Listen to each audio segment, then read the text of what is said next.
প্লুটোকে যখন আমরা প্রথমবার ডিসকভার করেছিলাম তখন থেকেই সবাই মনে করত এটি একটি ইনঅ্যাক্টিভ ডেড প্ল্যানেট, অর্থাৎ এখানে কোনো প্রকারের জীবনের স্পন্দন নেই।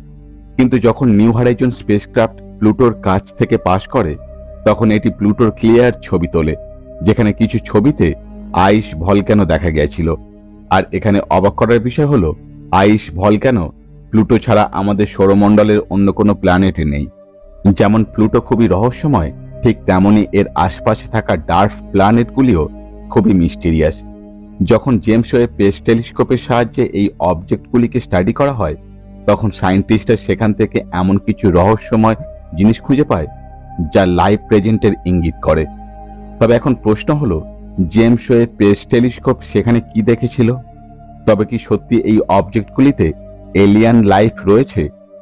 এই সকল ইনফরমেটিভ প্রশ্নের উত্তর জানবো আজকের এই ভিডিওতে।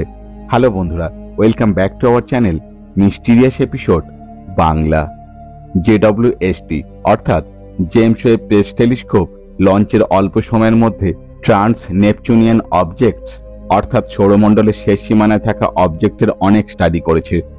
যখন সায়েন্টিস্টরা JWSTর কালেক্ট করা এই সকল ডাটাকে স্টাডি করছিল তখন তারা নতুন জিনিস লক্ষ্য করে। 25শে জানুয়ারি 2024 দিন একটি স্টাডি পাবলিশ করা হয়েছিল, যেখানে বলা হয় সূর্য থেকে বেরোনো রেডিয়েশন প্রেসারের জন্য ইন্টারস্টেলার ডাস্ট পার্টিকেলস লাগাতার সূর্য থেকে দূরে সরে যাচ্ছে। এর মানে যে অবজেক্টস এবং ডাস্ট পার্টিকেলসকে আমরা কুইপার বেল্টে দেখি তারা আমাদের সোলার সিস্টেমের সেন্টার পয়েন্টের অংশ ছিল। যে অবজেক্ট আমাদের পৃথিবী থেকে অনেক দূরে থাকে তাদেরকে স্টাডি করার জন্য স্পেকট্রোস্কোপিকের ব্যবহার করা হয়, যেখানে এই অবজেক্টকে আলাদা আলাদা ওয়েভ লেন্থে দেখা হয়।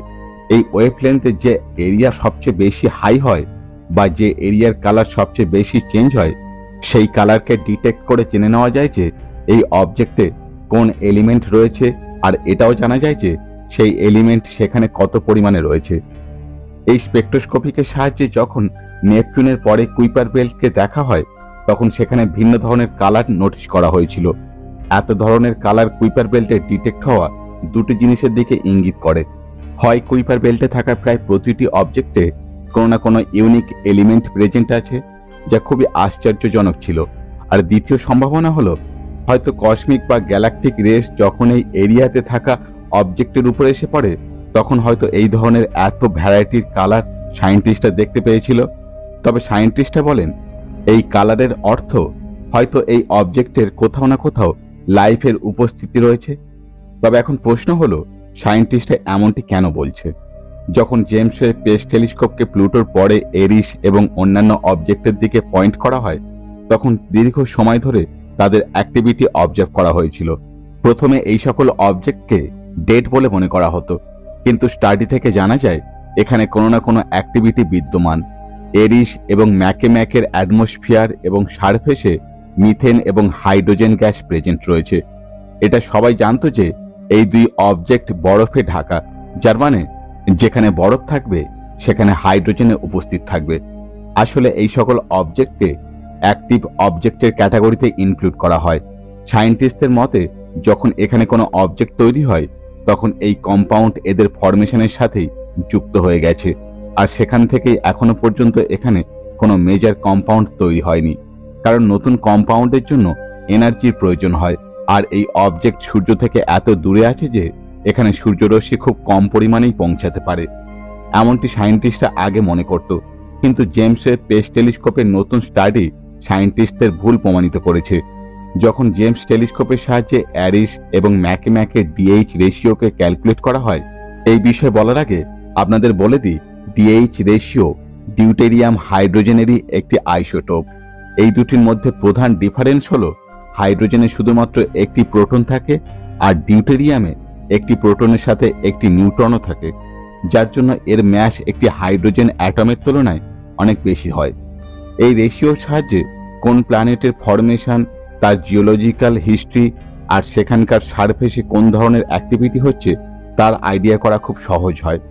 সায়েন্টিস্টদের মতে বর্তমানে যত ডিউটেরিয়াম আছে তার সবই আজ থেকে 13.8 বিলিয়ন বছর পূর্বে অর্থাৎ ঠিক বিগ ব্যাং এর সময় তৈরি হয়েছিল, যা সময়ের সাথে ইউনিভার্সের চারিদিকে ছড়িয়ে পড়েছে আর একসময় এই সকল অবজেক্টে মিশে গিয়েছিল। যদি কোনো অবজেক্টে অধিক পরিমাণে অ্যাক্টিভিটি হয় তাহলে সেখানে নর্মাল হাইড্রোজেনের তুলনায় এনভায়রনমেন্টে হওয়া পরিবর্তনের কারণে এর পরিমাণ বাড়তে থাকে, যার জন্য সেই স্থানে ডিউটেরিয়াম হাইড্রোজেন রেশিও কম হয়ে যায়। আর যদি কোনো স্থানে কোনো প্রকারের অ্যাক্টিভিটি না হয় তাহলে সেই প্ল্যানেটরি অবজেক্ট ডেড হয়ে যায়, অর্থাৎ সেখানে কোনো প্রকারের আর স্পন্দন থাকে না, অর্থাৎ জিওলজিক্যাল অ্যাক্টিভিটি একেবারেই স্টপ হয়ে যায়। এর অর্থ সেখানে হাইড্রোজেনের পরিমাণ বৃদ্ধি পাবে না, আর সেখানে ডিএইচ রেশিও চেঞ্জ হবে না। এই জন্য ডেড অবজেক্টের ডিএইচ রেশিও অ্যাক্টিভ অবজেক্টের তুলনায় বেশি হয়। প্রথমে অ্যারিস এবং ম্যাকেকে ইনঅ্যাক্টিভ অবজেক্ট বলে মনে করা হতো, তাই জন্য মনে করা হতো সেখানে থাকা মিথেন গ্যাসে ডিউটেরিয়ামের পরিমাণ বেশি আছে, অর্থাৎ সেখানে ডিএইচ রেশিও বেশি হবে। কিন্তু এমনটি একদমই হয়নি। যখন জেমস ওয়েব স্পেস টেলিস্কোপের সাহায্যে একে স্টাডি করা হয় তখন একে দেখে মনে হয়েছিল এর কোর থেকে ফ্রেশ মিথেন বেরোচ্ছে, অর্থাৎ এই দুটি অবজেক্টের কোর অর্থাৎ কেন্দ্র আজও অ্যাক্টিভ আছে, এই জন্য এর ভিতর হিট থাকতে পারে। স্টাডিতে এটাও বলা হয় যে এই অবজেক্টের ভিতর জলের উপাদানও পাওয়া গেছে, যার অর্থ এই দুই অবজেক্টের বরফের চাদরের নিচে জলের মহাসমুদ্র থাকতে পারে। এখানে কার্বনের দুটি মলিকিউলস অর্থাৎ 13C এবং 12C রেশিওকেও দেখা গেছে।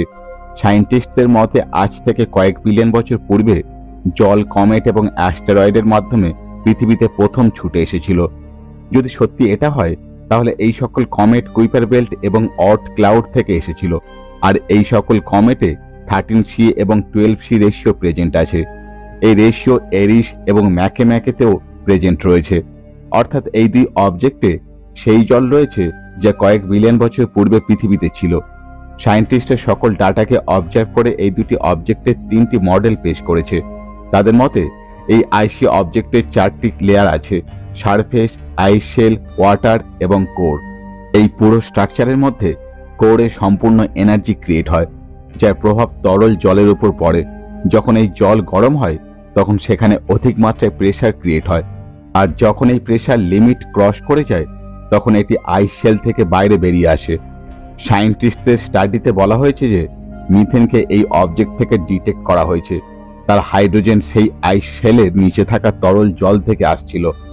এই স্টাডি থেকে দুটি বিষয় সামনে আসে: যদি কোনো প্ল্যানেটের উপর তারার রশ্মি ঠিকভাবে না পৌঁছাতে পারে তার মানে এই নয় যে সেখানে কোনো লাইফ নেই বা সেখানে কোনো অ্যাক্টিভিটি চলবে না।